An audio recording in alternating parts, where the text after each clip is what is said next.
অনেক আগের কথা। একটা শহরে তিনজন কাজের মেয়ে ছিল। তারা শহরের এক নামকরা ধনী ব্যবসায়ীর বাড়িতে কাজ করত। ব্যবসায়ীর বউয়ের কোনো সন্তান ছিল না, তাই তিনি এই মেয়েদের নিজের মেয়ের মতোই ভালোবাসতেন। তিনজনের মধ্যে সবচেয়ে বড় ছিল রুমা। সে ছিল লম্বা আর মোটা, কথা বলতো অনেক, কিন্তু কাজ করত খুব ধীরে। রুমা ছিল একটু অলস, ঘুমাতে ভালোবাসতো।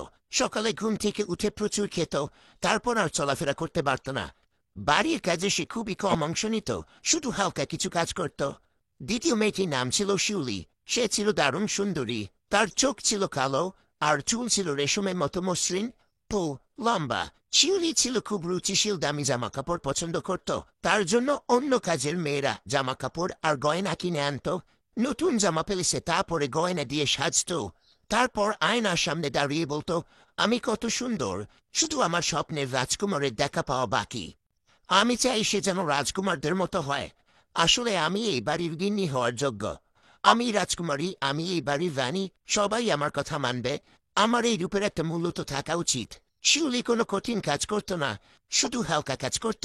কঠিন কাজগুলো সে অন্যদের দিয়ে করিয়ে নিত। গিন্নি জানতেন না যে রুমা আর শিউলি বাড়িতে রাজকন্যার মতো বসে থাকে, কোনো কাজই করে না। বাড়ির সব কাজ করত তৃতীয় কাজের মেয়ে সুফিয়া। সে ছিল তাদের মধ্যে সবচেয়ে ছোট।